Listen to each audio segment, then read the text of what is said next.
بعد الفرح، بس هي هددتني تنشر الصور. يعني كان ناوي يتجوزني ويسيبني بعدها. كنت بالنسبة له ايه؟ بنك ممسحة، ست مؤقتة. السلام عليكم يا حبايبي، اخباركم ايه؟ وحشني. معاكم رانيا، فضفضة قلبي مع رنوش. يا رب تكون قناتي عجباكم، ويا ريت تكتبوا لي في الكومنتات طبعا من انهي بلد، ويشتركوا في القناة وفعلوا الجرس. النهارده هنبدأ فضفضة جديدة، فضفضة قلبي مع رنوش. النهارده انا كنت بحب من قلبي من اول ما تقدم لي.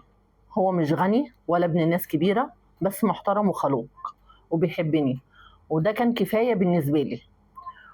وافقت عليه رغم اعتراض الكل. ماما قالت لي يا بنتي ده مش في مستوى شغلك ولا تعليمك، بس انا قلت لها اللي بيحبني ويخاف عليا اغلى من الذهب. ومن يوم ما اتخطبنا بدأت اشتغل بزيادة، بحوش لكل حاجة في الفرح: فستاني، شقتنا، المطبخ، وانا فرحانة. كنت حاسة اني بجهز حلمي بايدي. قبل الفرح ب4 ايام بدأ يتغير، بيرد بالعافية عليا، يقول لي مشغول، عندي شغل، عندي صداع. بس قلبي كان مش مرتاح للحوار ده، في حاجة غلط.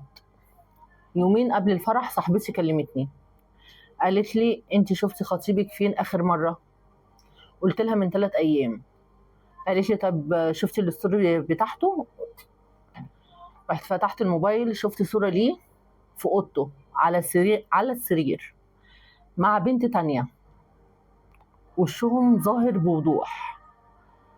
قلبي وقع، بس قلت يمكن فوتوشوب، يمكن تشابه. كلمته وقلت له عاوزاك ضروري النهارده. جه وهو متوتر وقلقان، وانا حطيت الموبايل قدامه وقلت له دي ايه؟ سكت وبص لي وقال لي الكلمه اللي ما كنتش اتوقعها: انا اسف بس بحبها من زمان، وكنت ناوي اقول لك قبل الفرح، بعد الفرح، بس هي هددتني تنشر الصور. يعني كان ناوي يتجوزني ويسيبني بعدها.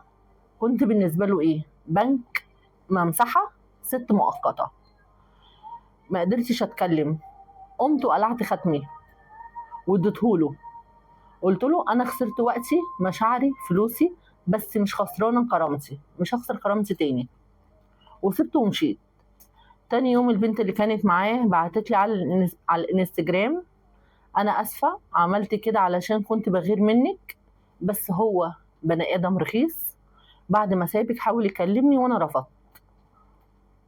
بصيت في المرايه وابتسمت، مش علشان فرحي فشل، لا، علشان ربنا نجاني من شخص ملوش امان، وفتح لي عينيا قبل فوات الاوان. ومن يومها قررت الحب اللي هستناه لازم يكون حب محترم، مش تمثيليه وخداع. احنا دلوقتي طبعا هي حبي، ما بقولكيش لا، بس فكري قبل ما تحبي الشخص اللي قدامك ده. فكري، هو بيقولك انا كنت هقولك بعد الجواز، مش انت سبتيه عمل ايه؟ رجع تاني يفكر فيها ورجع لها تاني. هو كده بني ادم عنده شخصيتين، انفصال في الشخصيه. هو عايز يرضي ضميره معاكي، انت وقفتي جنبه وحلمتي معاه وحققتي، كان نفسك تحققي معاه حلمك، بس هو شخص بني ادم مريض. بعد ما واجهتيه، زي ما بيقولك هي كانت بتهددني بالصور ونشرت الصوره غصب عنه، بس بعد ما سبتيه عمل ايه؟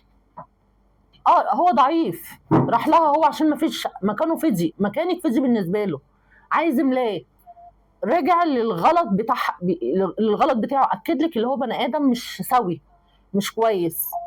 طبعا انا مش عارفه اقول لك ده احمدي ربنا وصلي اللي هو فعلا بينهولك قبل الجواز. ليه؟ الجواز ده حياه مشاركه، لا اما هتنجحي فيها وتكملي، لا اما معلش هيبقى فشل، وفشل ذريع، من اللي انت حياتك كلها هتتدمر. معلش الناس هتقول اتجوزت وطلعت في ايه؟ كلام الناس كتير واحنا عايشين بيه. هقول لك لا انت كبري دماغك ما تمشيش وراهم، لا هتلاقي الكلام بيوجعك.